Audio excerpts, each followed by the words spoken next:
Welcome to Pratap classes. दोस्तों, Pratap classes के YouTube channel पर आपका स्वागत है। आज है 15 दिसंबर 2023 और 15 दिसंबर 2023 के जितने भी इंडिया और वर्ल्ड के जो करंट अफेयर्स के क्वेश्चन बनते हैं, आज उनका हम डिस्कशन करेंगे। पूरा वीडियो ध्यान से देखना और लास्ट में आपसे क्वेश्चन पूछूंगा जिनके जवाब आपको कमेंट बॉक्स में देना होगा। आज अपने पढ़ेंगे बैडमिंटन खिलाड़ियों को मेजर ध्यानचंद खेल रत्न पुरस्कार, गुणवत्ता सूचकांक में भारत का दूसरा सबसे अच्छा शहर और महिला प्रीमियर लीग 2024 की नीलामी में सबसे महंगी महिला खिलाड़ी, इनकी आज हम चर्चा करेंगे। तो डेली आपको निरंतर 7 बजे करंट की क्लास मिलती है पूरे लेटेस्ट न्यूज के साथ बढ़िया तरीके से। तो सारे साथी एक बार वीडियो को लाइक शेयर करेंगे और जो भी विद्यार्थी हमारे इस चैनल पर नहीं है तो जरूर आप चैनल को सब्सक्राइब करें और इसके पास लगे बेल आइकन का घंटा दबाएं ताकि हम जैसे वीडियो अपलोड करें उसका नोटिफिकेशन आप तक पहुंच जाएगा। तो स्टार्ट करें 15 दिसंबर 2023 की क्लास। सभी साथियों को गुड मॉर्निंग। सबसे पहले हम कल के क्वेश्चनों को रिवाइज कर लेते हैं। किस देश ने अफ्रीकी महाद्वीप के देश मिस्र के साथ अंतरिक्ष सहयोग बढ़ाते हुए एक नया स्पेस क्राफ्ट मिस्र सेट 2 लॉन्च किया? तो चीन देश ने।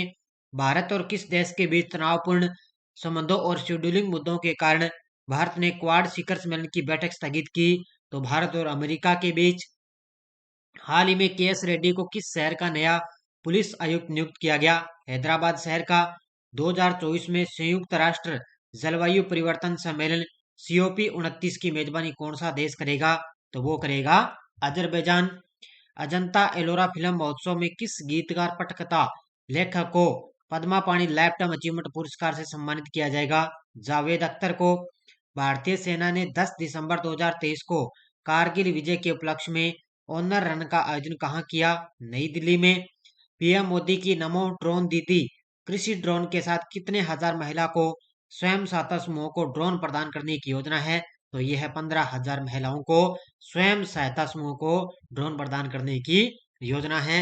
ये थे कल के क्वेश्चनों का रिवाइज हमने कर लिया है और ये क्वेश्चन आपको डेली आपको जो आपको मैं यहाँ पे रिवीजन करवाता हूँ वो शाम को आपको टेलीग्राम पर भी मिल जाते हैं। तो आज की जो है कल वाले आपको टेलीग्राम पर मिल गए हैं और आज वाले भी आपको टेलीग्राम पर शाम को मिलेंगे। और लगातार मेरी शाम को 4 बजे क्लासें आ रही है। कल मैंने शाम को 4 बजे क्लास दी थी सूचकांक, जो इंडेक्स सूचकांक की क्लास दे दी है कल शाम मैंने 4 बजे। वो आप बढ़िया तरीके से देख लेना। तो एग्जाम वहां से क्वेश्चन आएगा ही आएगा। आरएस के अंदर एग्जाम में आया था, दो दो क्वेश्चन आए थे और पिछली बार यूआरओ के अंदर भी वहां से 2 क्वेश्चन आए थे। तो इसलिए बढ़िया तरीके से पूरे मुख्य तथ्य के साथ मैंने सूचकांक की एक आपको बढ़िया तरीके से क्लास भी दे दी है और चर्चित महिलाओं की भी मैंने आपको क्लास से दे दी है। तो स्टार्ट करें। पहला क्वेश्चन देखो आपके सामने। हाल ही में किन 2 बैडमिंटन खिलाड़ियों को मेजर ध्यानचंद खेल रत्न पुरस्कार के लिए चुना गया है? लगा लो इस क्वेश्चन को स्टार। स्पेशल सूचना सहायक के जो साथी तैयारी कर रहे हैं, सूचना सहायक है, जूनियर अकाउंटेंट है, संगणक की तैयारी कर रहे हैं जो भी साथी राजस्थान पुलिस के लिए, तो 2 बैडमिंटन खिलाड़ियों को मेजर ध्यानचंद खेल रत्न पुरस्कार के लिए चुना गया। तो वो 2 खिलाड़ी हैं बैडमिंटन खिलाड़ी, सात्विक साईराज रैंकी रेड्डी और एक है चिराग शेट्टी। इन दोनों को दिया जाएगा अब की बार मेजर ध्यानचंद खेल रत्न पुरस्कार। तो इसका उत्तर हो जाएगा ए और बी दोनों। ये देखो इधर आप देख सकते हो ये दोनों खड़े हैं, ये हैं सात्विक साईराज रैंकी रेड्डी और चिराग शेट्टी। इनको मिलेगा मेजर ध्यानचंद खेल रत्न अवार्ड है। और इधर आप देख सकते हो तस्वीर में ये है भारतीय तेज गेंदबाज मोहम्मद शमी।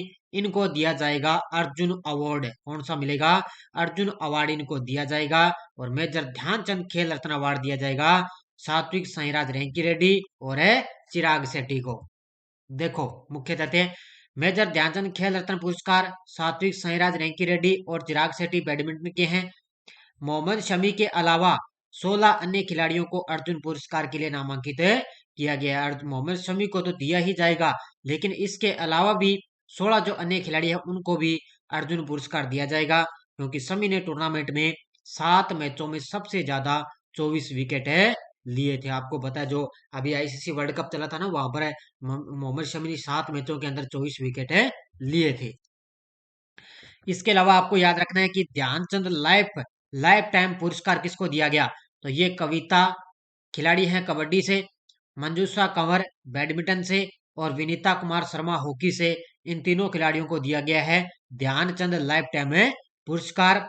इसके बाद में आता है द्रोणाचार्य पुरस्कार, ये मिला है गणेश प्रभाकरन मलखंबन को, महावीर सैनी पैरा एथलेटिक्स से, ललित कुमार कुश्ती से, आरबी रमेश शतरंज और शिवचंद्र सिंह हॉकी से इनको क्या है द्रोणाचार्य पुरस्कार दिया गया है। तो ध्यानचंद याद रखना, द्रोणाचार्य याद रखना और मेजर है ध्यानचंद पुरस्कार पुरस्कार भी आपको याद रखने हैं। और अर्जुन अवार्ड दिया गया है मोहम्मद शमी को।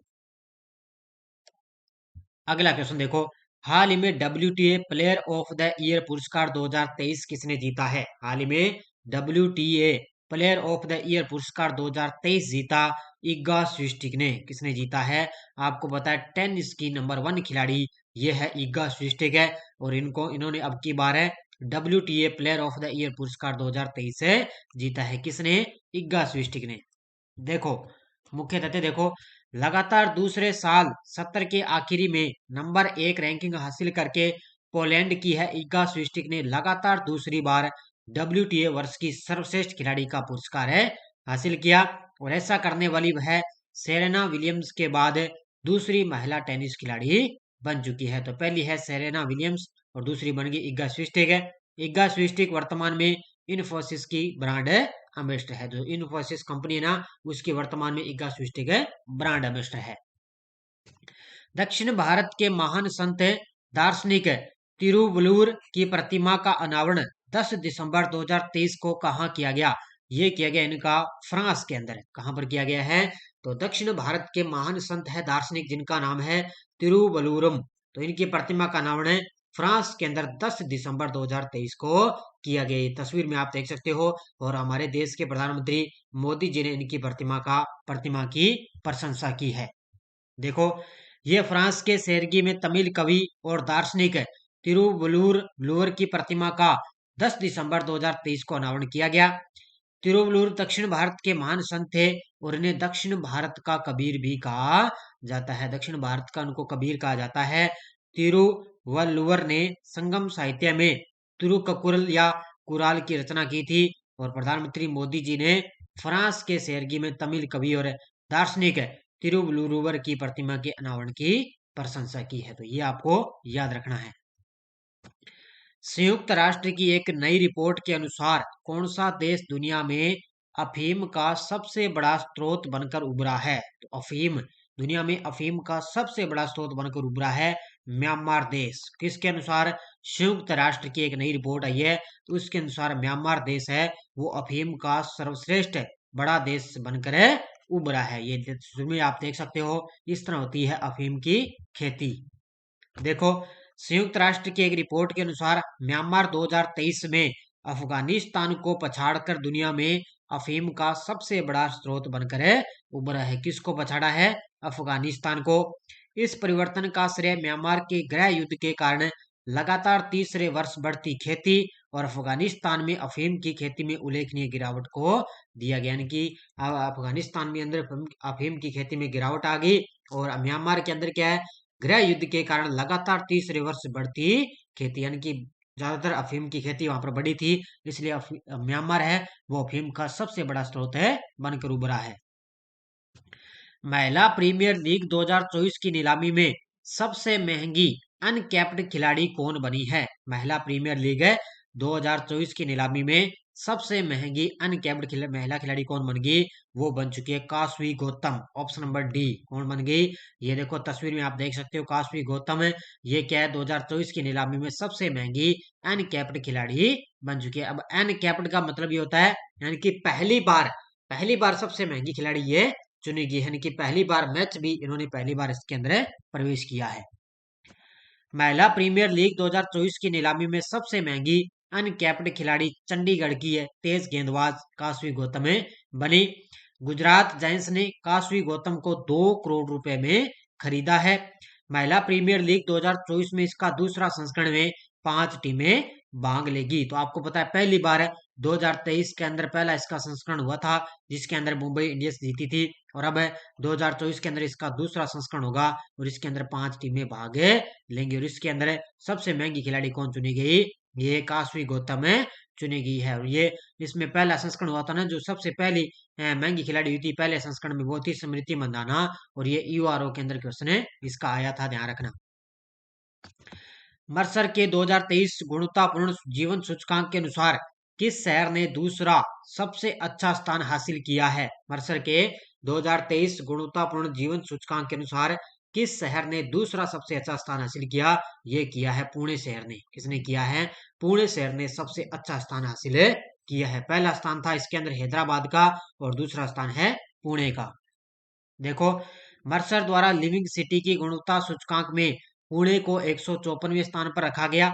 हैदराबाद थोड़ा आगे है, 153वें स्थान पर है। और बेंगलुरु 156वें स्थान पर है। तो पहला स्थान अपने बेंगलुरु हैदराबाद का है, 153वां स्थान है। उसके बाद में पुणे पुणे आ गया 154वें, और 3 नंबर पे है बेंगलुरु 156वें।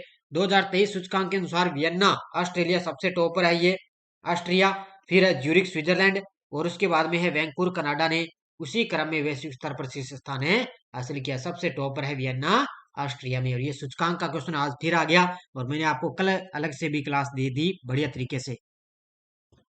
दुबई में COP 28 के दौरान किस देश ने संयुक्त राष्ट्र के रेस टू रेजिलियंस में शामिल होने की घोषणा की है? और ये की है अपने देश भारत ने, क्योंकि COP 28 का जो है संयुक्त अरब अमीरात में इसकी मेजबानी हुई थी। तो 30 नवंबर से लेकर 12 दिसंबर तक ये चला।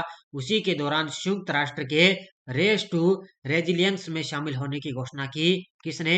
अपने देश है भारत ने। देखो, भारत ने संयुक्त राष्ट्र के रेस टू रेजिलियंस ने वैश्विक अभियान में शामिल होकर जलवायु परिवर्तन से उत्पन्न चुनौतियों से निपटने की दिशा में एक महत्वपूर्ण कदम है उठाया। ये एक अभियान है, इस अभियान के अंदर भारत है वो शामिल हुआ है। National institute of urban affairs में climate centre for cities race to resilience में भारत की भागीदारी का नेतृत्व किया है। COP 28 कार्यक्रम के दौरान घोषित यह निर्णय अपने शहरी क्षेत्रों में जलवायु लचीलापन बनाने के लिए भारत की प्रतिबद्धता को दर्शाता है। किस लिए शामिल हुआ? कि अपने शहरी क्षेत्रों के अंदर क्या ये जलवायु लचीलापन बनाने के लिए भारत की प्रतिबद्धता को दर्शाता है। हाल ही में भारतीय नौसेना अकादमी में 12वें संस्करण में एडमिरल कप 2023 किस देश ने जीता है? ये जीता है इटली ने। किसने जीता है? भारतीय नौसेना अकादमी के अंदर 12वें संस्करण में एडमिरल कप 2023 किसने जीता? तो ये जीता है इटली ने। देखो, मुख्य तथ्य, एडमिरल कप में सेलिंग रेगाटा के 12वें संस्करण का समापन 8 दिसंबर 2023 को एजीमाला स्थित भारतीय नौसेना अकादमी के एटिकुलम बीच पर एक शानदार अभिनंदन समारोह के साथ इसका आयोजन पूरा हुआ। मिडशिपमैन एवलोन एंटोनियो और मिडशिपमैन क्रिएटी कार्लो लियोनार्डो के नेतृत्व में उतरी इटली की टीम ने एडमिरल कप 2023 पर कब्जा किया है। और इस भारतीय टीम इस प्रतियोगिता की उपविजेता रही है। विजेता रही इटली टीम है, और भारतीय टीम है वो इसके अंदर उपविजेता रही है। किस डॉक्टर को कुष्ठ रोग देखभाल में उनके अभूतपूर्व योगदान के लिए 2023 REACH गेम चेंजिंग इनोवेटर पुरस्कार से सम्मानित किया गया? ये किया गया है डॉक्टर अतुल शाह को। Option number C. ये तस्वीर में आप देख सकते हो, ये है डॉक्टर अतुल शाह, और इनको कुष्ठ रोग देखभाल में उनके अभूतपूर्व योगदान के लिए 2023 का REACH गेम चेंजिंग इनोवेटर पुरस्कार से इनको सम्मानित किया गया है। बस आपको इतना याद रखना है, ये प्लास्टिक सर्जन है डॉक्टर अतुल शाह। हाल ही में Diwali power of one award से किसे सम्मानित किया गया है? हाल ही में Diwali power of one award से किसे सम्मानित किया गया? ये किया गया है बान की मून को। Option number C. किसको? ये है पूर्व संयुक्त राष्ट्र के प्रमुख हैं बान की मून, और इनको क्या है Diwali power of in award से इनको सम्मानित किया गया है। देखो, ये है संयुक्त राष्ट्र के पूर्व महासचिव बान की मून और 3 राजनयिकों को Diwali power of one award से इनको नवाजा गया है। यह सम्मान शांतिपूर्ण और सुरक्षित विश्व की खातिर काम करने के लिए हर साल यह पुरस्कार दिया जाता है। पूर्व संयुक्त राष्ट्र प्रमुख को दिवाली फाउंडेशन USA द्वारा आयोजित 2023 Diwali stamp the power of one award समारोह में लाइफ टाइम अचीवमेंट अवार्ड से इनको सम्मानित किया गया है। तो याद रखना, जो Deepawali power award one of award है वो दिया गया बान की मून को दिया गया है। हाल में किस राज्य में अगले 2 साल में 9 और हवाई अड्डों का निर्माण किया जाएगा? हाल ही में किस राज्य में अगले 2 साल में 9 और हवाई अड्डों का निर्माण किया जाएगा? ये किया जाएगा उत्तर प्रदेश राज्य के अंदर। कहां पर किया जाएगा? उत्तर प्रदेश के अंदर। देखो, केंद्रीय नागरिक उड्डयन मंत्री हैं ज्योतिरादित्य सिंधिया ने कहा कि उत्तर प्रदेश में अगले 2 साल में 9 और हवाई अड्डों का निर्माण किया जाएगा। आजादी के बाद 65 वर्षों में केवल 74 हवाई अड्डों का निर्माण किया गया था, जबकि मोदी सरकार के पिछले 9 वर्षों में 75 हवाई अड्डों का विकास किया गया, जिसमें कुल 149 है हो चुकी है इनकी संख्या।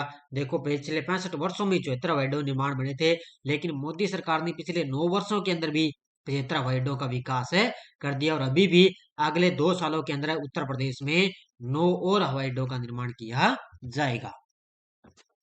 हाल में चक्रवात जेस्पर ने किस देश के हजारों लोगों को प्रभावित किया है? कौन सा चक्रवात है? जेस्पर। तो इसने किया है ऑस्ट्रेलिया के अंदर। कहां पर किया है? ऑस्ट्रेलिया के अंदर एक चक्रवात है जिसका नाम है जेस्पर, और इसने हजारों लोगों को प्रभावित किया है। देखो, मुख्य तथ्य, ऑस्ट्रेलिया में चक्रवात जेस्पर के देश के पूर्वोत्तर हिस्सों में पहुंचने से हजारों लोग प्रभावित हुए, और इसकी शुरुआत हुई थी दक्षिण प्रशांत महासागर में कम दबाव वाले क्षेत्र से निकलकर। जेस्पर शुरू में फिजी के जिम्मेदारी क्षेत्र के माध्यम से दक्षिण पश्चिम में चला गया था, और दक्षिण पश्चिम में ऑस्ट्रेलिया के अंदर ये प्रवेश कर गया, और वहीं पर यह चक्रवात जेस्पर है, वहां पर लोगों को क्या है, हजारों लोगों को वहां पर प्रभावित किया है। यह टेलीग्राम ग्रुप है, वीडियो के डिस्क्रिप्शन में भी टेलीग्राम लिंक है, या आप टेलीग्राम पे प्रताप क्लासेस सर्च करोगे, कोई क्लास का लिंक आता है, कोई क्लास का नोटिफिकेशन आता है, कोई क्लास की सूचना आती है, तो सब आपको टेलीग्राम पर मिलता है। और जो आपको करंट की क्लास में यस्टरडे रिवीजन में करवाता हूँ, वो भी आपको शाम को टेलीग्राम पर भी क्वेश्चन मिल जाते हैं। पिछले वीडियो क्वेश्चन क्या था? जलवायु परिवर्तन प्रदर्शन सूचकांक में भारत की वर्तमान में रैंक क्या है? तो ये 7वीं रैंक है, और कल मैंने 4 बजे ना इसकी ताजा क्लास दे दी है सूचकांक की, सभी जिन जिन भारत की रैंक है और सबसे टॉप पर कौन सा देश है, बढ़िया तरीके से इसके देख लेना। बहुत सारे विद्यार्थियों ने बड़े शानदार तरीके से जवाब दिए थे, उन सभी को हार्दिक शुभकामनाएं। अब देखो क्वेश्चन फॉर यू, किस प्रसिद्ध हिंदी लेखिका को 33वां व्यास सम्मान दिया गया? असगर वजाहत, ज्ञान चतुर्वेदी, पुष्पा भारती, अरुण गुप्ता। इसका जवाब आपको कमेंट बॉक्स में देना है। बाकी आपको ऑनलाइन टेस्ट सीरीज लगातार दी जा रही है पूरे साल की इंडिया वर्ल्ड की, इसके अलावा एनसीईआरटी की बुक टेस्ट सीरीज चल रही है, और इसके अलावा बाकी आप शाम 4 बजे तैयार रहा करो। मेरी सूचना सहायक के लिए भी क्लासें आपको लगातार दी जा रही है। इसके अलावा खेल खिलाड़ी पुरस्कार बढ़िया तरीके से आपको सूचकांक है, चाहे नाम परिवर्तित है, और युद्धाभ्यास की मैंने अभी ताजा आपको क्लास दे दी है। बस आप निरंतर ध्यान करते रहिए, बाकी आपको करंट यहाँ पर बहुत सारा मिलता रहेगा। तो धन्यवाद, जय हिंद, जय भारत।